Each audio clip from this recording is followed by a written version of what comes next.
మిత్రులందరికీ నమస్కారం.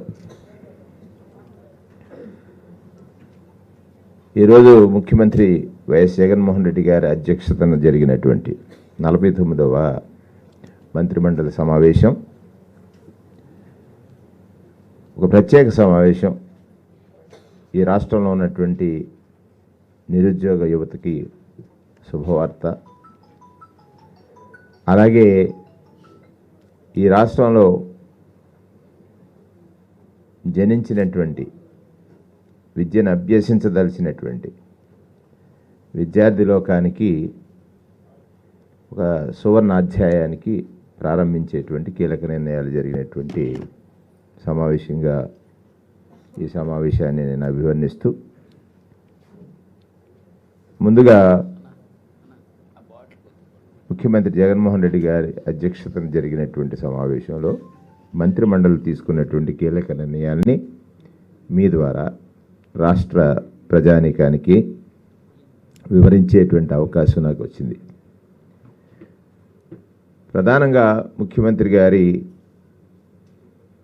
పరిపాలన అంతా కూడా మహిళా సాధికారతకు, మహిళల యొక్క స్వావలంబన అంటే స్వయం సమృద్ధిని సాధించాలి మహిళలు, అప్పుడే ఈ సమాజం ఉన్నతి చెందుతుంది, ఉన్నత స్థితిలో ఉంటుంది అనేటువంటి నాటి సంఘ సంస్కర్తల ఆలోచన విధానం. మహాత్మా జ్యోతిరావు పూలే ఒక సంఘ సంస్కర్త, మహిళా అభ్యుదయానికి మొట్టమొదటి అడుగులు వేయించినటువంటి వ్యక్తి. ఆ దశగా వారిని గురువుగా చెప్పుకున్నటువంటి రాజ్యాంగ నిర్మాత. ఈ దేశంలో భిన్న సంస్కృతులు, భిన్న ఆచారాలు, భిన్న మతాలు ఉన్న భారత జాతి సంతతంతా కూడా ప్రామాణికంగా జీవన గ్రంథంగా భావించేటువంటి రాజ్యాంగ రచనలో సంస్కర్తల యొక్క ఆలోచనలన్నీ కూడా సమ్మిళితమైతే ఈనాటి ముఖ్యమంత్రి జగన్మోహన్ రెడ్డి గారు అనేక మంది సంస్కర్తల యొక్క సమ్మిళిత ఆలోచన విధానాన్ని అమలుపరచడం ద్వారా రాష్ట్రంలో ఏ వర్గాలైతే రాజ్యాంగబద్ధంగా పొందాల్సినటువంటి ఫలాలు పొంది ప్రభుత్వ సహాయం అందితే గాని వారి జీవితాలు వెలుగులోకి రావు అని ఆశించి నాడు రాజ్యాంగ నిర్మాత రాజ్యాంగంలో పొందుపరిచిన అంశాలు ఉన్నాయో వాటికి తగ్గట్టుగానే పరిపాలన సాగింది, సాగుతుంది, సాగబోతుంది అనేటువంటిది ఈ సందర్భంగా మనవి చేస్తూ, ఈనాడు మహిళా సాధికారిత, మహిళలకు వెన్నుదన్నుగా నిలవడానికి ఈ నెల ఫిబ్రవరి 16వ తారీఖున ఇప్పటికే మూడు విడతలు 18,750 రూపాయలు 45 సంవత్సరాల నుండి పైబడి 45 సంవత్సరాలు పైబడి 60 సంవత్సరాల లోపు ఉన్నటువంటి మహిళలకి, ఆ వయసులో వారికి ఆర్థిక స్థితికి అండగా నిలవాలని 18,750 రూపాయలు 18,750 రూపాయలు 4 విడతలుగా అంటే 75,000 రూపాయలు అందించాలనేటువంటి లక్ష్యం వారు ఎంచుకున్నారు.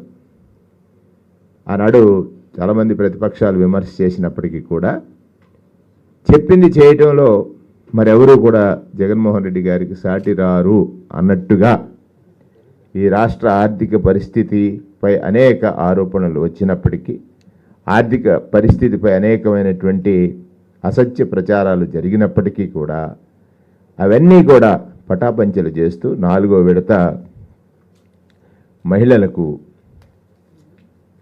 చేయూత కార్యక్రమాన్ని అందించేటువంటి కార్యక్రమం 16వ తారీఖు నుంచి 2 వారాల పాటు అంటే 16 నుంచి నెలాఖరు వరకు మహిళలకు అందించాలని 4వ విడతగా 26,98,931 మందికి, 4వ విడతగా 26,98,931 మందికి 5,060,4,00,000 రూపాయలు, 5,060,4,00,000 రూపాయలు.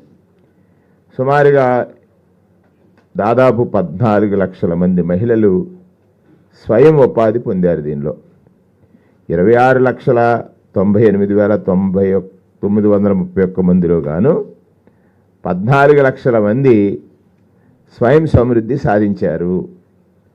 అంటే నెలకి వారికి అదనపు ఆదాయం 7 నుంచి 10,000 రూపాయలు సంపాదించే స్థితికి ఎదిగారు.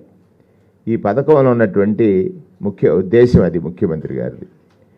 ఏ విధంగా వారు చిరు వ్యాపారులుగా మారారు. వారికి 18,750 రూపాయలు సంవత్సరానికి వారి ఖాతాల్లో నేరుగా వేయటం ద్వారా 75,000 రూపాయలు అంటే అదనంగా బ్యాంకుల్లో వారు అప్పు తీసుకుని చిరు వ్యాపారులు అంటే మన దగ్గర ఉన్నటువంటి వ్యాపార దిగ్గజాలు అనేక మంది ఉన్నాయి. ప్రొక్టర్ అండ్ గ్యాంబుల్ ఉంది, ఐటీసీ ఉంది, రిలయన్స్ ఉంది, అలాగే గొర్రెల పెంపకము, మేకల పెంపకము, కోల్డ్ పెంపకము, పాడి ద్వారా ఆదాయ సముపార్జన ఇవన్నీ సాధించడం ద్వారా వారందరూ కూడా సుమారు 7 నుంచి 10,000 అదనపు ఆదాయం పొందే మహిళలుగా ఈ స్వయం సమృద్ధిని సాధించారని చెప్పడానికి నేను ఆనందాన్ని వ్యక్తం చేస్తూ ఉన్నాను. ఈ పథకం ఆగస్టు 12, 2020 మొదటి విడత 24,11 మందికి 4,11,2 కోట్లు 4,500 కోట్ల 2 లక్షల రూపాయలు పంపిణీ చేశాం. రెండో విడత 4,679 కోట్లు 4,679 కోట్లు 24,95,000 మందికి పంపిణీ చేశాం. మూడో విడత 26,39,000 మంది మహిళలకు 4,949 కోట్లు పంపిణీ చేశాం. అంటే ఇప్పటివరకు 4 విడతలు కలిసి 26,98,000 మంది ఎస్సీ, ఎస్టీ, బీసీ మైనారిటీలకు సుమారు మొదటి విడత 4,502 కోట్లు 4,500.2 కోట్లు, రెండో విడత 4,679 కోట్లు, మూడో విడత 4,949 కోట్లు, నాలుగో విడత 5,060.4 కోట్లు. వెరసి మొదటి విడత 24 లక్షల మందికి ఇస్తే, రెండో విడత 24,95,000 మందికి ఇస్తే, మూడో విడత 26,39,000 మందికి ఇస్తే, నాలుగో విడత 26,98,000 అంటే సుమారు 27 లక్షలు 26,98,931 కోట్లు. ఈ సంఖ్యలు నేను ఎందుకు చెప్తున్నానంటే చాలాసార్లు పత్రికల్లో ప్రతిపక్షాలు ఇవి చేయూత తగ్గిపోయింది, మొదటి విడత ఎక్కువ ఇచ్చారు, రెండో విడత తక్కువ ఇచ్చారు, మూడో విడత ఇంకా తగ్గింది, నాలుగో విడత ఇంకా తగ్గింది. ఇది వాస్తవ లెక్కలు.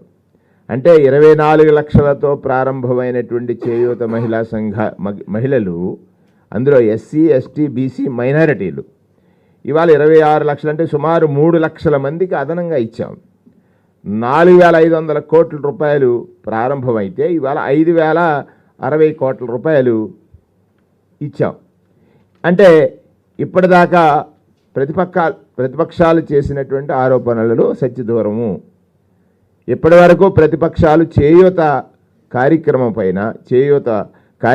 పైన చేసిన ఆరోపణలు సత్యదూరమైనటువంటివి అని మీ ద్వారా ఈ రాష్ట్ర ప్రజానీకానికి అందరికీ కూడా మనవి చేస్తూ ఉన్నాను. అంటే రోజు ఏదో ఒక అసత్యమైనటువంటి ప్రభుత్వం మీద విమర్శ చేయొచ్చు, కానీ అది సహేతుకమై ఉండాలి. విమర్శ చేయొచ్చు, అది వాస్తవమైన ఉండాలి.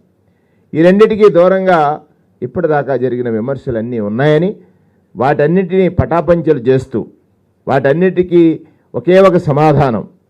మొదటి విడత 24 లక్షల మందికి 24,11,000 మందితో ప్రారంభమైన చేయూత కార్యక్రమం, 4,500 కోట్లతో ప్రారంభమైనటువంటి చేయూత కార్యక్రమం నాలుగో విడతకు వచ్చేసరికి వాళ్ళ ఎలిజిబిలిటీ పెరిగింది.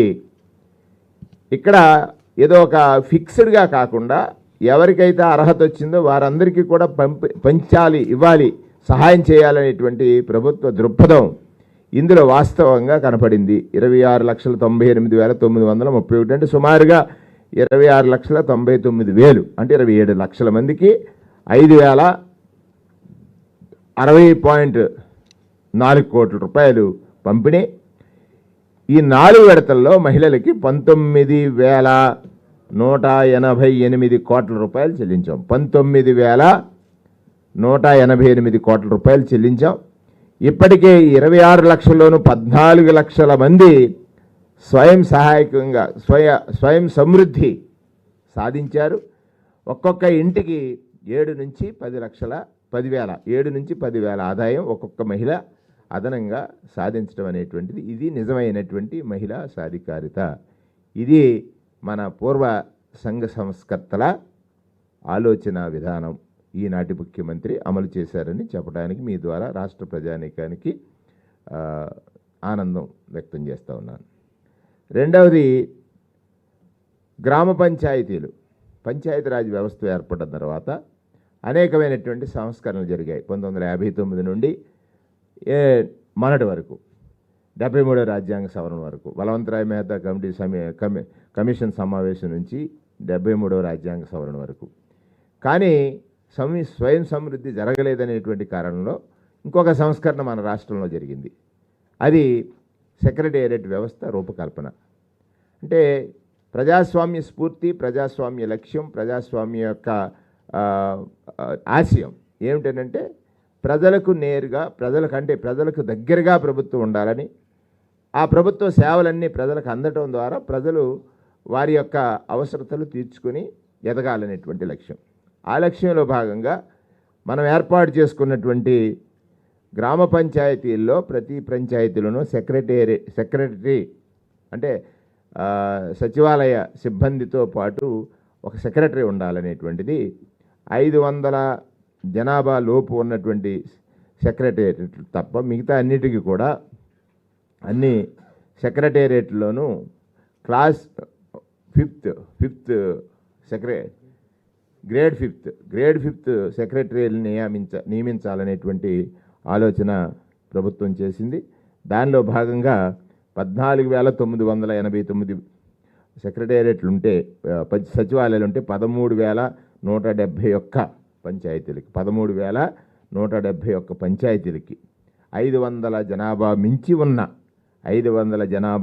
ఉన్న 13,171 పంచాయతీలకు సెక్రటేరియట్స్ గ్రేడ్ ఫిఫ్త్ సెక్రటరీని నియమించడం జరిగింది. ఇది ఒక గొప్ప అచీవ్మెంట్ పరిపాలన. ఇది పంచాయతీరాజ్ వ్యవస్థలో, గ్రామీణ పరిపాలన వ్యవస్థలో ఒక సంస్కరణ జరిగింది. ముఖ్యమంత్రి జగన్మోహన్ రెడ్డి గారు తీసుకున్నటువంటి పాలనలో సంస్కరణ భాగంగా జరిగినటువంటి నిర్ణయం. మూడవది, ఎంతో కాలంగా సుదీర్ఘంగా వేచి ఉన్నటువంటి నిరుద్యోగ యువత. ప్రత్యేకించి రాజశేఖర రెడ్డి గారి పాలనకు ముందు ఈ రాష్ట్రంలో బీసీ విద్యార్థులు చదువుకు దూరంగా ఉన్నారు.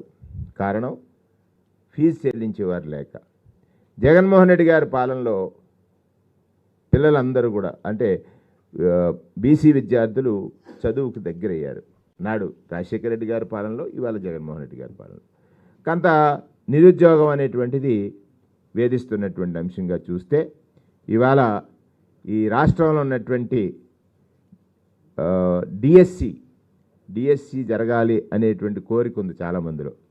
వారందరికీ శుభవార్త ఇవాళ క్యాబినెట్లో మంత్రిమండలి ఆమోదించింది. మెగా డిఎస్సి నిర్వహించాలని, మెగా డిఎస్సి నిరుద్యోగ యువతకు ఒక శుభవార్త. మెగా డిఎస్సి రాష్ట్రంలో ఉపాధ్యాయ పోస్టులు భర్తీ చేయాలన్నటువంటి కీలక నిర్ణయానికి మంత్రిమండలి ఆమోదం తెలియజేసింది.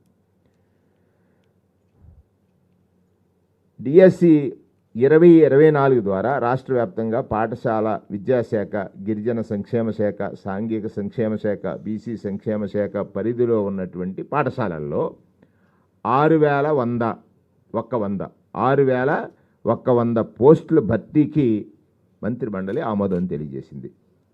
ఇది ఈ రాష్ట్రంలో ఉన్నటువంటి ఎవరైతే ఉపాధ్యాయ వృత్తిని ఫ్యాషన్గా ఎంచుకొని ఉపాధ్యాయ వృత్తిలో ఎంటర్ అవ్వాలనుకున్నారో వారందరికీ కూడా జరిగిన ఒక గొప్ప శుభవార్తగానే మంత్రి మండలి ఈరోజు ఆమోదం తెలియజేసింది. ప్రభుత్వం ఏర్పడిన తర్వాత 2019 నుండి ఒక విద్యారంగంలోనే 14,219 పోస్టులు ఈ ప్రభుత్వం నియామకం చేసింది. 14,219 పోస్టుల్ని ఈ ప్రభుత్వం నియామకం చేసింది. సబ్జెక్ట్ టీచర్లు కాన్సెప్ట్ దృష్ట్యా ఏర్పడినటువంటి 7,761 పోస్టులు దీంట్లో భాగంగా భర్తీ చేసింది ప్రభుత్వం ఆనాడి గతంలో జరిగినటువంటి దాంట్లో. దీనికి అర్హత 42 ఏళ్ళు, ఎస్సీ ఎస్టీ బీసీలకు ఇంకొక 5 సంవత్సరాలు వయోపరిమితిని సడలింపు ఇవ్వడం జరిగింది. రాష్ట్ర వ్యాప్తంగా 185 సెంటర్లో 15 రోజుల పాటు రాష్ట్ర వ్యాప్తంగా 185 సెంటర్లో 15 రోజుల పాటు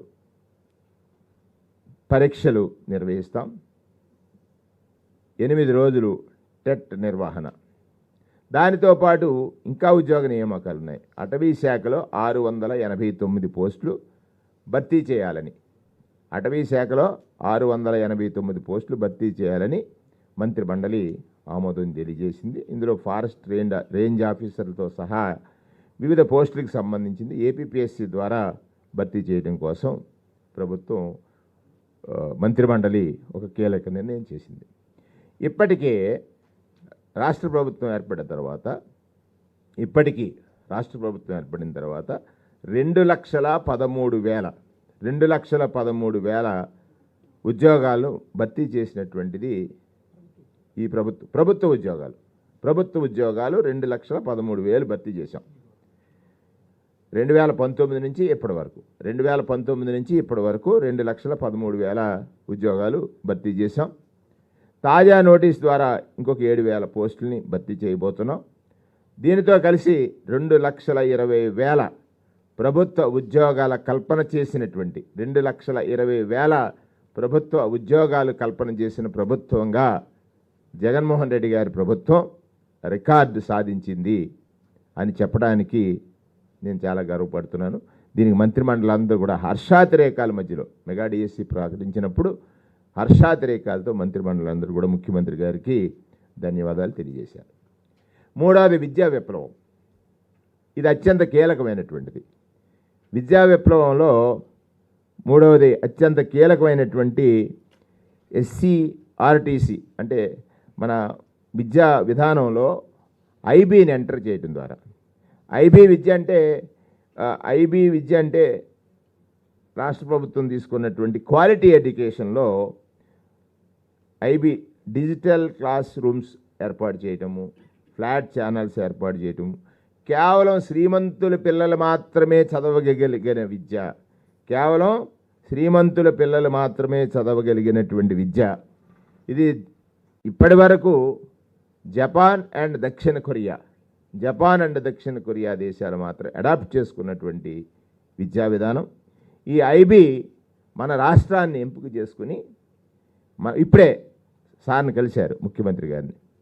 ఐబీ ద్వారా సుమారుగా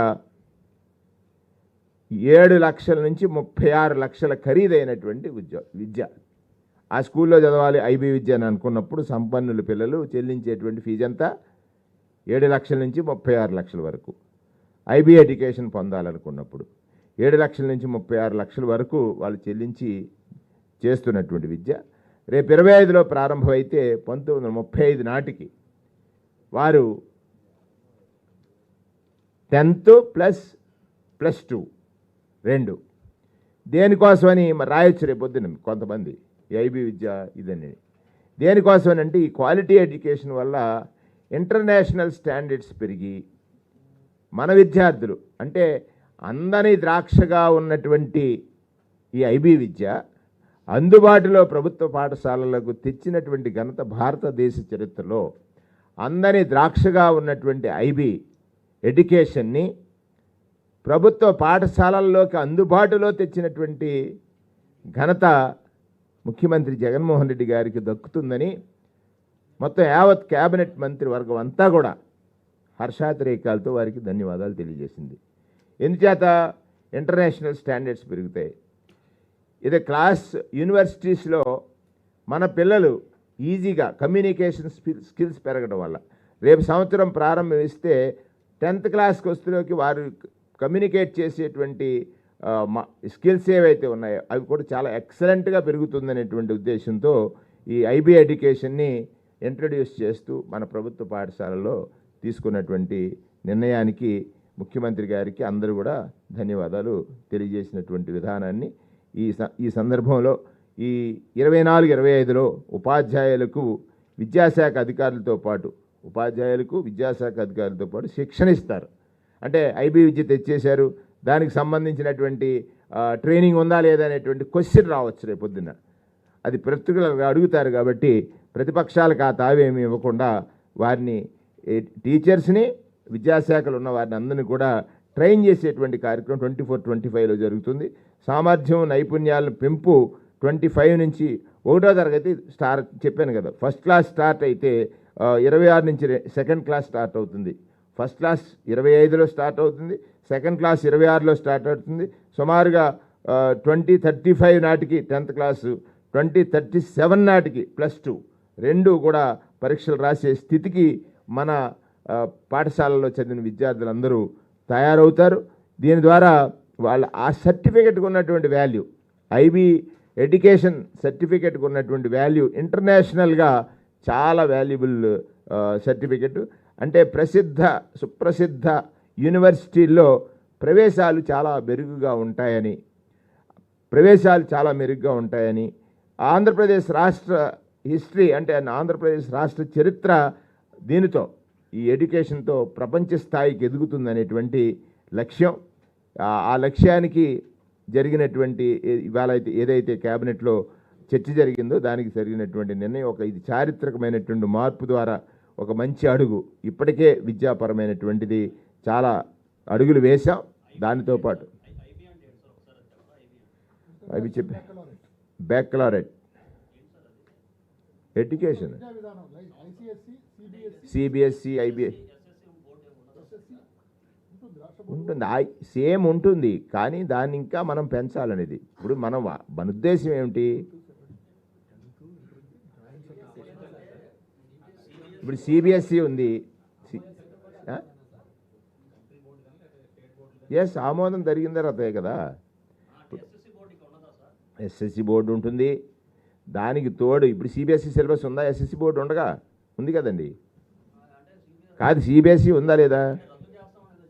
ఎవరు లేదు లేదు లేదు లేదు లేదు దానికి అంత మీ అనుమానాలు వస్తాయని నేను ఎక్స్ట్రా చెప్తున్నాను. ఇప్పుడు ఇంతసేపు చెప్పక్కర్లేదు, ఇది జస్ట్ ఆమోదించానని నువ్వు మాటతో చెప్పేయచ్చు, కానీ మీకు చిన్న అనుమానం వస్తుందేమో, అనుమానం నివృత్తి చేయడానికి నా ప్రయత్నం చేస్తానని. ఇంకా కావాల్సి డీటెయిల్గా దాని మీద ఇంకో ప్రెస్ మీట్ పెడదాం.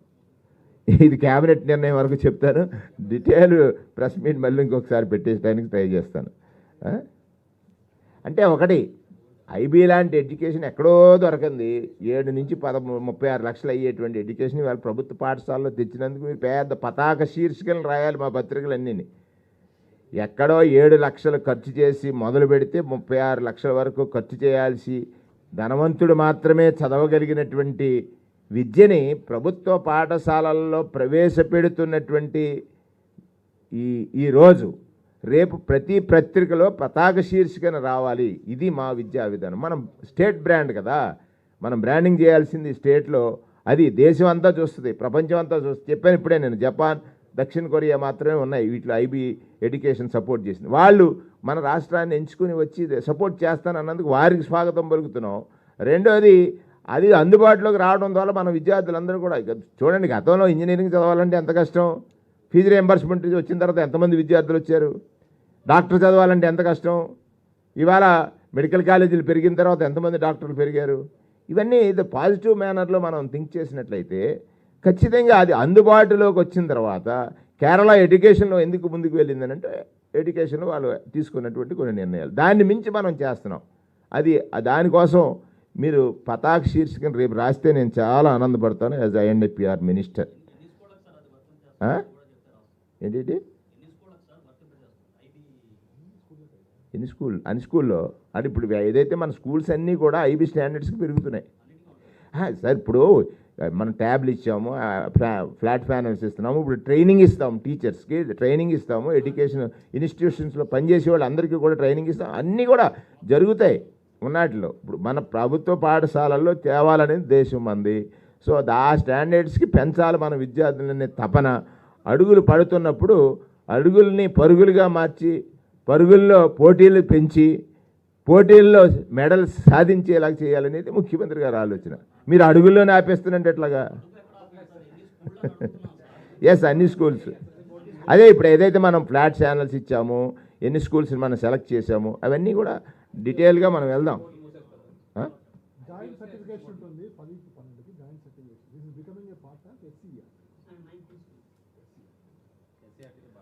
అదే ప్రభుత్వ బడుల్లో ఐబీ భాగస్వామ్యాన్ని ఐబీని భాగస్వామి అంటే దే ఆర్ పార్ట్నర్స్. అది మనకి భాగస్వామ్యం కావడాన్ని మనం మంత్రిమండలి ఆమోదం తెలియజేసింది.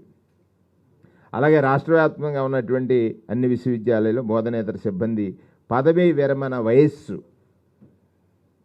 విశ్వవిద్యాలయాల్లో బోధనేతర సిబ్బంది పదవీ విరమణ వయసుని 60 నుంచి 62 సంవత్సరాలు పొడిగిస్తూ మంత్రిమండలి ఆమోదం తెలియజేసింది. అలాగే ఏపీ డిస్కమ్లకి 1500 కోట్ల రుణాలుపై ప్రభుత్వ గ్యారంటీని ఇస్తూ మంత్రిమండలి ఆమోదం తెలియజేసింది. అత్యంత మారుమూల గిరిజన ప్రాంతాల్లో వర్చువల్ ట్రైబల్ గ్రూప్స్కి PVGT ఇళ్లకు విద్యుత్ సౌకర్యం కలిగించాలని. అంటే ఇప్పటికి కూడా కొన్ని మారుమూల గిరిజన ప్రాంతాల్లో విద్యుత్తుకి నోచుకోనేటువంటి పరిస్థితులు ఉంటే వాటికి సుమారు 89.98 కోట్లతో ఏపీ డిస్కమ్లు రూపొందించినటువంటి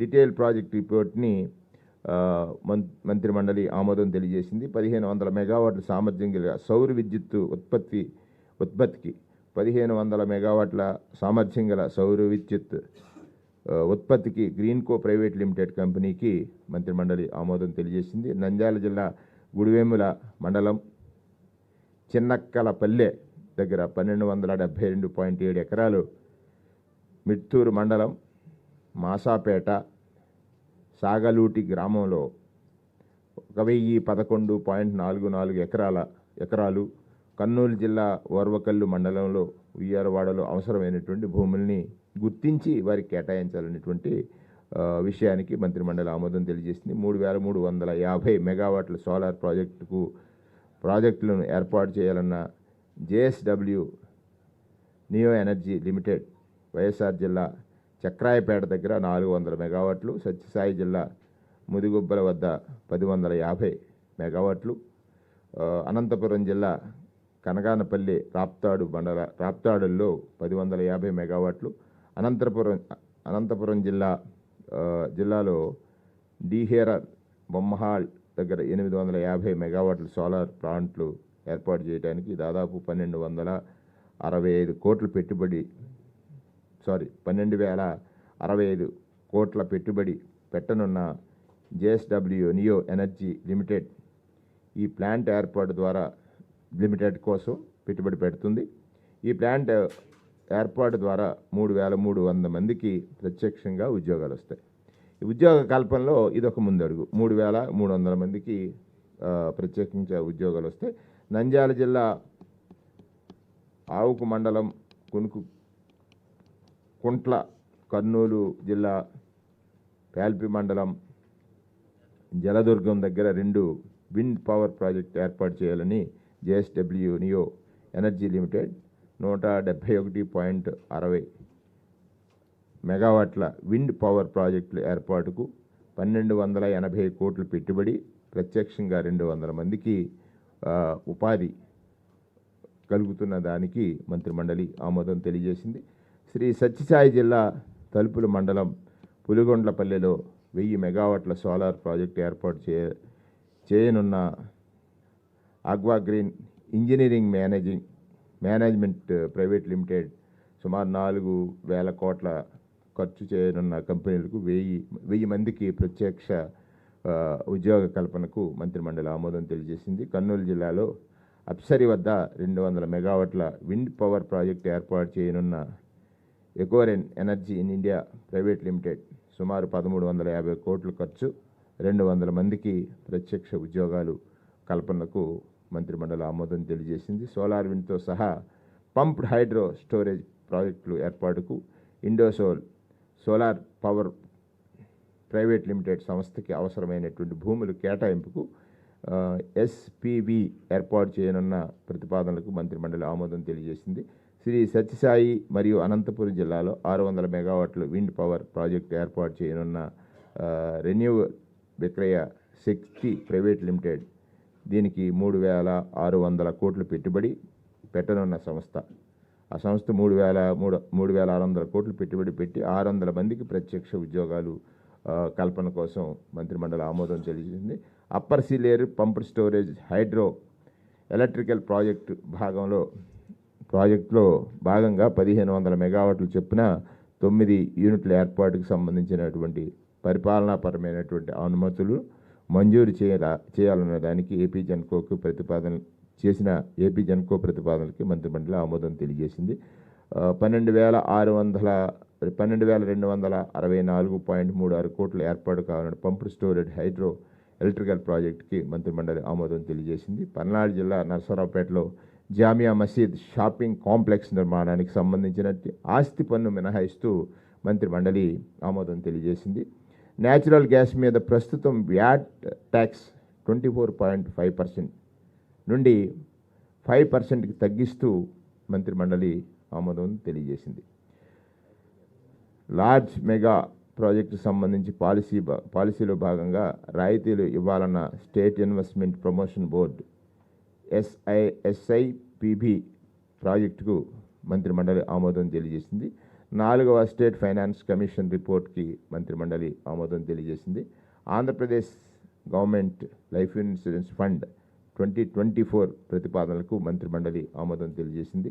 చట్టసభల్లో కొత్తగా ఎన్నికైన సభ్యులకు శిక్షణా కార్యక్రమాల నిర్వహణకు అసెంబ్లీ ప్రాంగణంలో AP legislature institute of legislative study and training సంస్థ ఏర్పాటు చేయడంలో పాటు డైరెక్టర్ నాన్ క్యాడర్ పోస్ట్ని మంజూరు చేస్తూ మంత్రిమండలి ఆమోదం తెలియజేసింది.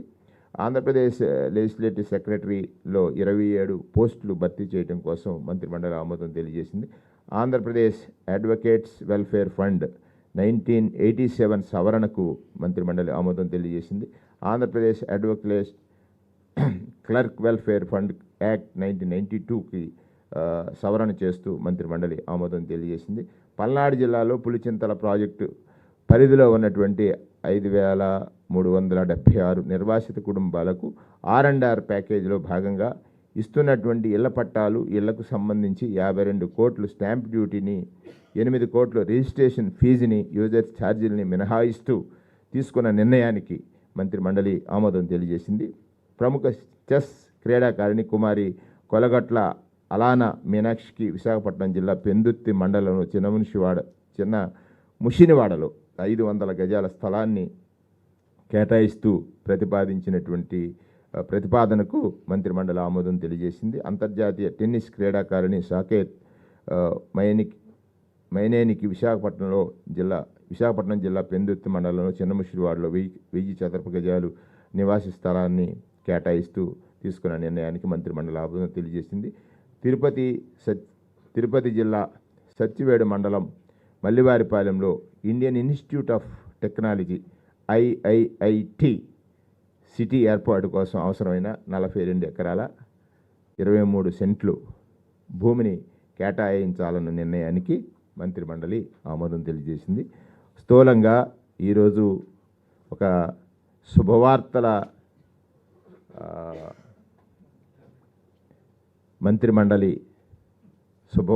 మంత్రిమండలి నిరుద్యోగ యువతకి ఇచ్చినటువంటి ఈ సందర్భంలో ఈ రాష్ట్రంలో ప్రభుత్వం ప్రజల కోసం నిరంతరం ప్రజావసరాలు కాకుండా ప్రజాశయాలకు కూడా అనుగుణంగా తీసుకునేటువంటి పలు కీలక నిర్ణయాల్లో ఈ క్యాబినెట్ ఒక ముఖ్యమైనటువంటి క్యాబినెట్గా ఈ సందర్భంగా మనం చేస్తున్నాం.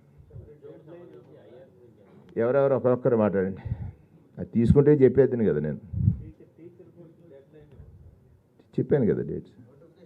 నోటిఫికేషన్ వస్తుంది తొందరలో, ఇవాళ రేపట్లోనే వచ్చేస్తాయి అన్నీ.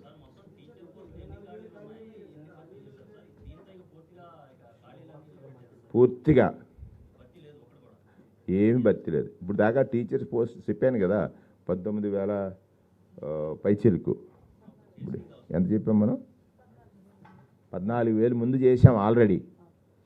మొత్తం వచ్చింది 75,000. మొత్తం టోటల్ ఎంత చెప్పారు అక్కడ? ఇవి చేసి మన ప్రభుత్వం వచ్చిన తర్వాత టోటల్ టీచర్ పోస్టులు ల్యాక్స్లో ఉన్నాయి. 1.73 లేవు కదా. అంటే మీరు వెతికి పడితే ఎక్కడైనా 1-2 కనబడవచ్చు. సరే, అన్ని సిలబస్లు ఉంటాయి. ఐబీ అందుబాటులోకి రావడం ద్వారా ఐబీ పొందాలనుకున్న వారికి వచ్చినటువంటి గొప్ప అవకాశంగా దీన్ని తీసుకోవాలి మీరు.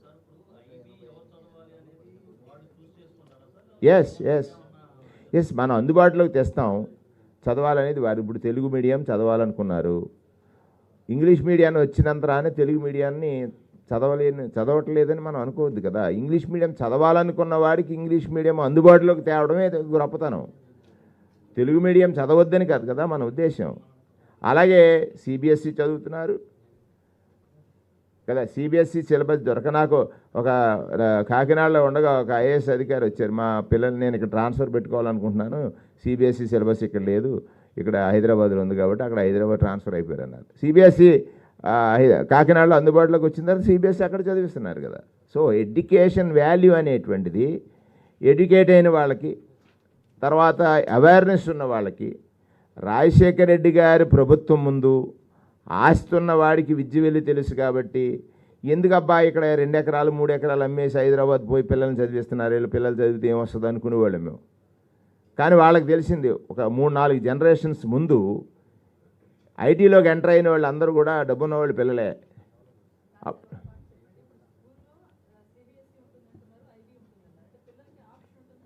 ఎస్ పిల్లలకి ఆప్షన్ ఉంటుంది.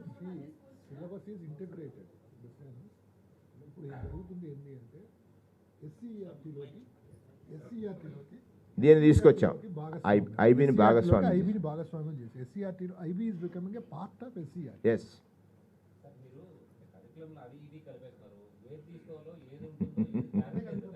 కన్ఫ్యూజన్ కాదండి, అందుబాటులోకి వచ్చిన తర్వాత ఏది తీసుకోవాలనేది వాళ్ళకి తెలుసుద్ది.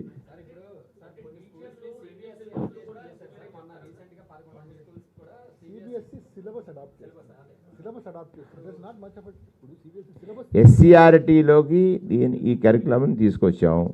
అంటే మన దగ్గర ఉన్న విద్యా విధానంలో ఇన్ని రకాలైనటువంటి విద్యలు అందుబాటులోకి వచ్చాయి.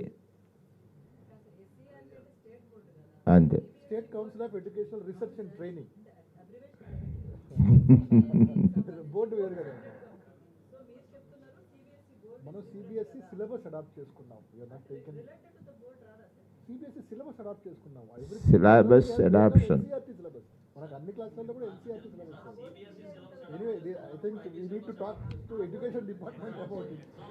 సో అమ్మ, ఇక్కడ మీకున్న చిన్న డౌట్ ఏదైతే ఉందో, ఈ ఎడ్యుకేషన్ డిపార్ట్మెంట్కి సంబంధించినటువంటి అధికారు ఉన్నారు, ఆయన కూడా అంటే నేను వాళ్ళ క్యాబినెట్లో తీసుకున్న నిర్ణయం చెప్పాను. సో మీకు కావాల్సింది అంటే జర్నలిజం అంటే అదే కదా, వెతికి రాస్తారు కదా మీరు. ఆ వెతికి రాసే దాంట్లో సహా అక్కడ ఎడ్యుకేషన్ డిపార్ట్మెంట్ తీసుకున్న నిర్ణయాన్ని కొంచెం వెతకడానికి ప్రయత్నం చేసి రాస్తే ఇంకా బాగా మంచిగా జరుగుద్ది ప్రజలకు అనేటువంటిది. ఇంకేమీ లేవా ప్రశ్నలు?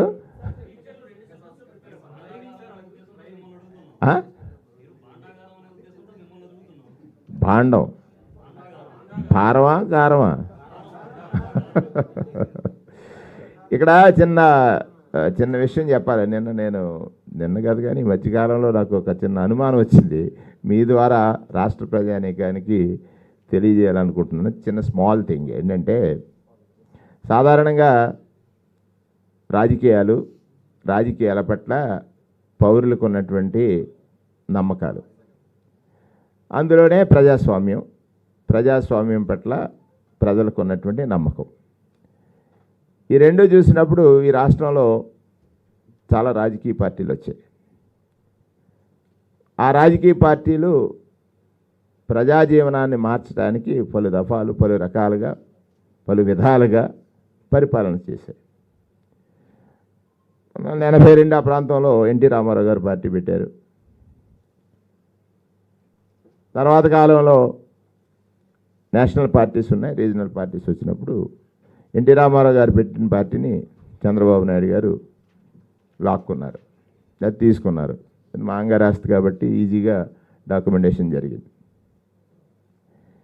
ఇక్కడ లేటెస్ట్గా ఏముందంటే ఏ రాజకీయ పార్టీకైనా పేదవాడికి సహాయం చేయాలనేటువంటిది ప్రధాన లక్ష్యంగా ఉంటుంది. ఏ రాజకీయ పార్టీకైనా పేదవాడికి సహాయం చేయటమే ప్రధాన లక్ష్యం. నేను ఈ సహాయం చేయడానికి రాజకీయ పార్టీ పెట్టాను, నేను ముఖ్యమంత్రి అయితే ఇది చేస్తాను అని చెప్పినటువంటి సందర్భం ఉంది. అదే సందర్భంలో 2009లో చిరంజీవి గారు కూడా పార్టీ పెట్టారు. చిరంజీవి గారు ప్రజారాజ్యం పార్టీ పెట్టారు, ఓడిపోయారు. సో నేను పార్టీ నడపలేను అనుకున్నారు, కాంగ్రెస్లో గెలిపేశారు. నాకున్న ఇదేంటంటే 12లో జగన్మోహన్ రెడ్డి గారు పార్టీ పెట్టారు, 14లో వైఎస్ఆర్ కాంగ్రెస్ పార్టీ కూడా ఓడిపోయింది. అదే సందర్భంలో జనసేన పార్టీ పెట్టారు, ఎవరు పవన్ కళ్యాణ్ గారు. వారు పెట్టిన పార్టీ కూడా ఓడిపోయింది. 14లో ఆయనకు ఓపిక దక్కి సపోర్ట్ చేశారు, గెలిచారు, ఓడిపోయారు. మళ్ళీ 19లో మళ్ళీ ట్రై చేశారు, 19లోనే ఓడిపోయారు. అదే పోటీ చేయలేదంటే ఓటమే లెక్క నా లెక్కల్లో. రాజకీయ పార్టీ పెట్టి పోటీ చేయలేదంటే నైతికంగా ఓడిపోయినట్టుగా నేను అనుకుంటున్నాను. సరే మీరు కాదంటే కాదంటాను. సరే దాని గురించి కూడా మనం మాట్లాడదాం. ఇక్కడ నాకు పెద్ద అనుమానం ఏం కలుగుతుందంటే మీ ద్వారా రాష్ట్ర ప్రజానీకాన్ని నివృత్తి అడుగుతున్నాను. సాధారణంగా పార్టీ పెట్టిన తర్వాత ఏ నాయకుడైనా ముఖ్యమంత్రి కావాలని కోరుకోవాలి, నాది ఎజెండా అని చెప్పాలి. 14లో తెలుగుదేశం పార్టీ మాకు అనుభవం ఉంది, ఈ రాష్ట్రాన్ని అభివృద్ధి చేస్తానని చెప్తే ప్రజలు ఓటు వేస్తే ప్రజలను మోసం చేసినట్టుగా, లేకపోతే ప్రజలకు అబద్ధం చెప్పినట్టుగా, ప్రజలకు చెప్పింది ఏది చేయనట్టుగా ప్రజలు నమ్మారు కాబట్టే 19లో వైఎస్ఆర్ కాంగ్రెస్ పార్టీకి 151 స్థానాలు ఇచ్చారు. అందుకే జగన్మోహన్ రెడ్డి గారు ప్రజలకు ఏది చెప్పారో అది చేయడానికి ఇవాళ చూశారు కదా, 4వ విడత చేయూత ఇచ్చిన సందర్భం చూసినప్పుడు అనేక సందర్భాల్లో ప్రతిపక్షం ఈ రాష్ట్రం దివాలా తీసిందని, అప్పులు పాలైపోయిందని, ఈ సంక్షేమం పంచడం తప్పని, పేదవాడు ఎదగకుండా ఉండాలని వాళ్ళ మనసులో పెట్టుకుని రాష్ట్ర ప్రభుత్వం మీద నిందలేసేవారు. పేదవాడికి సహాయం జరిగితే, పేదవాడు స్వయం ప్రతిపత్తిగా బ్రతికితే ఈ అబద్ధాలు నమ్మడనేటువంటి ఉద్దేశం అతనికి తెలుసు కాబట్టి అనేక రకాలైనటువంటి ఆరోపణలు చేశారు.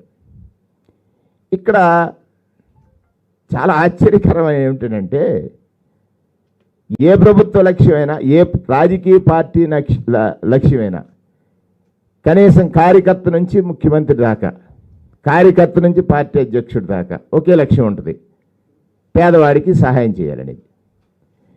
ఇక్కడ పేదవాడికి సహాయం జరిగిందని ప్రూవ్ అయింది 4 సంవత్సరాల్లో. ఎందుకని? డీబీటీ ద్వారా అవినీతికి ఆస్కారం లేదు, ఆశ్రిత పక్షపాతానికి ఆస్కారం లేదు, నువ్వు ఈ పార్టీ వాడివా ఆ పార్టీ వాడివా, నాకు చేసావా చేయలేదనేటువంటి మాట లేదు.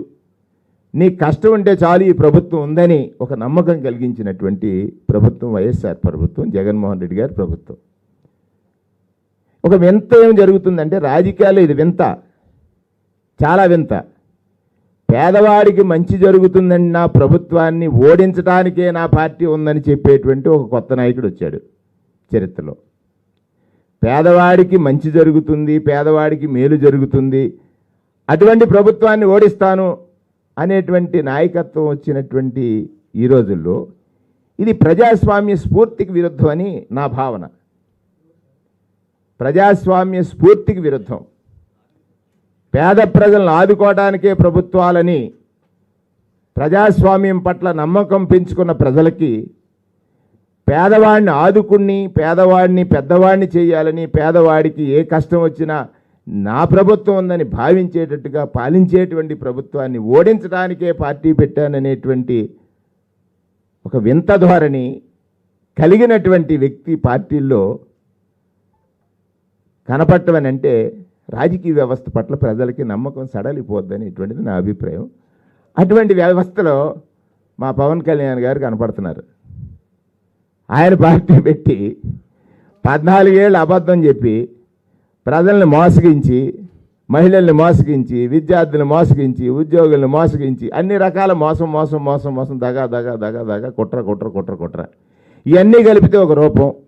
అబద్ధమే తన ఎజెండాగా ఎంచుకుని నిజం మాట్లాడితే నాకు నచ్చదని చేసినటువంటి ఒక అబద్ధానికి సపోర్ట్గా పేదవాడికి మంచి చేస్తానన్న జగన్మోహన్ రెడ్డి గారి ప్రభుత్వాన్ని ఓడించడం నా లక్ష్యం అనేటువంటి రాజకీయ నాయకుల అవసరమా ఈ దేశానికి అని ప్రజలను ఆలోచించమని మీ ద్వారా అడుగుతున్నాను. ఎక్కడ రాజకీయాల్లో వీడటాలు కలవడాలు వాళ్ళ అవసరాలు, వాళ్ళ అవసరాలు. ఇక్కడ లక్ష్యాన్ని ఛేదించలేకపోతున్నారు ఎవరు, లక్ష్యాన్ని చెలింపచేయలేకపోతున్నారు ఎవరు. రాజకీయ లక్ష్యం ఏమిటి? జగన్మోహన్ రెడ్డి గారి లక్ష్యం ఏమిటి? భారతం తెలుసు కదా తమకి. భారతంలో మత్స్యంత్రాన్ని ఛేదిస్తాడు ఎవరు? అర్జునుడు. మత్స్యంత్రాన్ని ఛేదిస్తాడు ఎవరు? అర్జునుడు. మత్స్యంత్రంలో ఎక్కడ చూశాడు? మత్స్యంత్రంలో మత్స్యం యొక్క నయనం చూశాడు. నయనం అంటే కన్ను. అది తప్ప ఇంకొకటి కనపడలేదు ఆయనకి. ఇక్కడ ఈ జగన్మోహన్ రెడ్డి గారికి ఏం కనపడుతుంది? ఇక్కడ ఆయన కూడా ఎంతమంది ఉన్నారు, ఎలా ఉన్నారు, ఎవరు వచ్చారు, ఏం విమర్శ చేస్తున్నారు, అది కాదు ఆయనకు కనపడుతుంట. పేదవాడి కష్టం కనపడుతుంది. పేదవాడి మత్స్యంత్రంలో కన్ను ఎలా కనపడిందో పేదవాడి కష్టం అలా కనపడుతుంది జగన్మోహన్ రెడ్డి గారికి. 2 కన్నులు చూశారు. వెనక నుంచి పక్షి కన్ను, వెనక నుంచి చేప కన్ను, ఎదరు నుంచి పక్షి కన్ను, 2 చూశాడు అర్జునుడు. అలాగే ఎదరు నుంచి పేదవాడి కష్టం, వెనక నుంచి పేదవాడి కష్టం 2 కనపడుతున్నాయి ఆయనకి. అందుకే అంత గొప్పగా ఉండగలిగాడు. నేను అడుగుతున్నా ఒకటి, మీరు ఇది ఇట్స్ నాట్ జోక్, రాజకీయ వ్యవస్థలో ఆలోచించమని అడుగుతున్నాను. ఒక పేదవాడికి మంచి చేస్తానంటే అటువంటి వ్యక్తిని ఓడించటానికే నా పార్టీ పెట్టానని చెప్పటం అనేటువంటిది ప్రజాస్వామ్యంలో ప్రజలకు ఎంత ఎంత బాధను కలిగించే అంశమో ఒకసారి పవన్ కళ్యాణ్ గారు ఆలోచించాలి. నేను అడిగేది ఏంటంటే, ఆయనకి మరి ఇంతవరకు ఎవరు చెప్పారో లేదు చెప్పలేదు తెలియదు, కానీ నాకు కలిగినటువంటిది ఒక అనుమానం. కులగణన జరుగుతుంది మొన్న, నేను చాలా సంతోషించాను. కులగణన గురించి ఎవరు మాట్లాడలేదబ్బా, బాగానే ఉంది అంటే బీసీల మీద కొంత అభిమానం, అదే బీసీల మీద వ్యతిరేకత పెద్ద పెంచుకోలేదు వీళ్ళు అనుకున్నాను. నిన్న చూశాను ఒక ఆర్టికల్ వచ్చింది ఈనాడులో, ఏంటి ఎవరో శర్మ గారు వేస్తారని. 3 రోజుల క్రితం ఒక ఆర్టికల్ వచ్చింది, 11 ప్రశ్నలు. ఎవరో పవన్ కళ్యాణ్ ఎన్నికల ముందు కులగణన ఎందుకు చేస్తున్నారు? అరే నాయన, బీసీలకు ఒక ఇది ఉంది. కులగణన జరగాలనుకున్నప్పుడు భారత ప్రభుత్వానికి ఈ రాష్ట్ర ప్రభుత్వం ఒక నివేదిక పంపించింది, దాన్ని అమలు చేయలేదు. బీహార్ రాష్ట్రంలో మొదలుపెట్టారు. బీహార్ రాష్ట్రంలో కోర్టులకు వెళ్ళి అనేక సందర్భాల్లో వారిని నిరోధించడానికి ప్రయత్నం చేశారు, దాన్ని అధిగమించారు. అత్యున్నత న్యాయస్థానము కులాల వివరణ సేకరణిస్తే తప్పేమిటి అనేటువంటి ఒక ప్రశ్న వేసింది ఎవరైతే పిల్లి వేశారో వాళ్ళని. దానికి సంబంధించి టోటల్గా మేము ఫాలో అయ్యాము. గత సంవత్సరము ఏప్రిల్ 11 ఎవరైతే భారతదేశ తొలి సంఘ సంస్కర్తని చెబుతున్నటువంటి మహాత్మా జ్యోతిరావు పూలే పుట్టినరోజున కులగణన చేపట్టాలనే ఒక ప్రయత్నం చేశాము. ఇంకా దేశంలో కులగణన చేపట్టడానికి బీహార్ రాష్ట్రం సంవత్సరం పైకాలం పడితే మనకి 10-15 రోజుల్లోనే కులగణన పూర్తి చేసేటువంటి ఒక గొప్ప వ్యవస్థని క్రియేట్ చేశాడు జగన్మోహన్ రెడ్డి గారు. ఇది కదా పతాక శీర్షికను రాయాల్సినటువంటి అంశం. 11 ప్రశ్నలు వేస్తాడు. పవన్ కళ్యాణ్ చేత వేయించాడు. ఇప్పుడు చంద్రబాబు నాయుడు అడగగలడా కులగణన ఎందుకు చేస్తున్నారు ఇప్పుడని? అడగలేడు, ఎందుకంటే భయం. బీసీలు ఇప్పటికే బీసీలు తెలుసుకున్నారు తన గురించి అనేటువంటి ఒక భయం ఉంది. ఇవాళ శర్మ గారు వేశారు, ఎన్నికల ముందు ఈ కులగణన చేపట్టడానికి వీల్లేదని ఈసీకి రాశారు. కులగణన నుంచి ఎవరు ప్రశ్నించలేంటి ఏమిటి అనుకునేటువంటి అది కూడా తీర్చేశారు. అంటే వాళ్ళ కుటిల తత్వము బయటపడింది. ఒక్కటే మీ ద్వారా మరీ అడుగుతున్నాను, పవన్ కళ్యాణ్ గారు ఇన్ని పుస్తకాలు చదివారు కదా, పేదవాడికి సహాయం పేదవాడికి సహాయం చేస్తున్నటువంటి, పేదవాడు సహాయం పొందుతున్నటువంటి ప్రభుత్వాన్ని, నాయకుడిని ఓడించడానికి అబద్ధానికి ఆసరాగా నిలుస్తానని, మోసానికి ఆసరాగా నిలుస్తానని, కుట్రలకి కుతంత్రాలకి ఒక రూపం అయినటువంటి వ్యక్తిని పక్కన నిలుస్తానని చెప్పటం మీకు భావ్యం కాదని మరొకసారి పునరాలోచన చెయ్యమని, పేదవాడికి సహాయంగా నిలవడమే రాజకీయ నాయకుడి యొక్క ప్రధాన లక్ష్యమని ఈ దేశ ప్రజలకు నమ్మకం కలిగేటట్టు ఆలోచన చేయమని మీ ద్వారా రిక్వెస్ట్ చేస్తున్నాను. ఇక్కడ ఇప్పుడు ఇది పెద్ద జోక్ అబ్బా. చంద్రబాబు నాయుడు గారు అనేక రకాల ఆలోచనలు ఉన్నాడు. ముందు ఆయన్ని మొదలుపెట్టాడు. తర్వాత మా మిత్రులు మీరే పాత్రికేయులు కొంతమంది పేర్లు ఎందుకు అత్తమానం చెప్పడం, ఇబ్బంది పెట్టడం, వాళ్ళ మనసులో గాయపడుతున్నాయి. అది నచ్చలేదు. లేనిది రాసుకోవడం. ఆరోగ్యశ్రీ మీకు కూడా వర్తిస్తుంది. 25 లక్షలు ఆరోగ్యశ్రీ ఇస్తే మొన్న కార్పొరేట్ హాస్పిటల్లో డాక్టర్ గారు అన్నారు, ఇట్స్ ఎ గ్రేట్ థింగ్ అబ్బా, ఎవరు ఇంట్లో 25 లక్షలు ఎప్పుడైనా దాస్తావా, అటువంటిది 25 లక్షల ఆరోగ్యశ్రీ కార్డు ఇచ్చినటువంటి జగన్మోహన్ రెడ్డి గారు గ్రేట్ అని కార్పొరేట్ హాస్పిటల్స్ చీప్ కార్డియాలజిస్ట్ ఒక మాట చెప్పారు ఆయన. నాకు చాలా ఆనందం వేసింది. దాంట్లో ఇది ఇన్నోవా కారు వేసుకున్న వాళ్ళు కూడా వస్తున్నారని. అంటే మీరు రాస్తారు పేదవాడు కాదు పెద్దవాడు పొందుతున్నాడు. మా లక్ష్యం అది కాదు, ప్రాణం ఎవరిదైనా ఒకటే అని మా ముఖ్యమంత్రి గారు లక్ష్యం అండి సార్ అని నేను చెప్పాను. ఇక్కడ ఎంతమందిని నమ్మాడైనా, రాతలు రాసేవాడిని, వీక్షణ చూపులు చూపించేవారిని, తర్వాత గ్లామర్ కలవారిని అయిపోయింది. లాస్ట్లో చంద్రబాబు నాయుడు అంటే ఏమిటి, ఎస్సీ ఎస్టీలను ఒక ఎలక్షన్లో ఎడగొడిచాడండి. సారీ, మాలమాదిగల్ని ఒక ఎలక్షన్లో ఎడగొడిచాడు. రెండో ఎలక్షన్ 14 వస్తువులోకి ఏం చేశాడు, కాపులకి అక్కడ సెట్టిబల్జీలు పాపులు బీసీలని తీసుకొచ్చి ఎడగొడిచాడు. ఇంకా ఫైనల్గా కుటుంబానికి వచ్చాడు. నేనేమంటానంటే ఎవరు ఎన్ని బాణాలు వేసినా, ఎవరు ఎన్ని బండలు వేసినా మధ్యలో వాటర్ అనే ఒకటి దేవుడు ఉన్నాడు. దేవుడు అని మా జగన్ గారు అంటున్నారు, నేను వాటర్నే దేవుడు అంటున్నాను. ఆ వాటర్ ఏం చేస్తున్నాడు, వేసిన బాణాన్ని హారంగా మార్చి, వేసిన బండని హారంగా మార్చి, జగన్ గారి మెడలో గతంలో ఒక మాల అయితే ఇవాళ 175 మాలలు వేయటానికి సిద్ధంగా ఉన్నారు. ఎవరు? వాటర్ దేవుళ్ళు. 175 మాలలు వేయటానికి సిద్ధంగా ఉన్నారు. మీరు అనుకుంటున్నారు చంద్రబాబు నాయుడు గారు అనుకున్నా, ఇంకొకరు చంద్రబాబు నాయుడు కుట్రల్లో భాగమే ఎంత కలయిక. ఈ భాగంలో అందరూ మేము బాణాలేస్తున్నాం, బండలేస్తున్నాం అనుకుంటున్నారు. ఈ బండలు బాణాలు వాటర్ దేవుడు హారాలుగా మార్చి జగన్మోహన్ రెడ్డి గారు మెడలో వేస్తారు. రేపు 24లో 175 గెలిపించి వీరందరికీ కనువిప్పు కలగజేస్తారు. Thank you very much. ఇంకోటి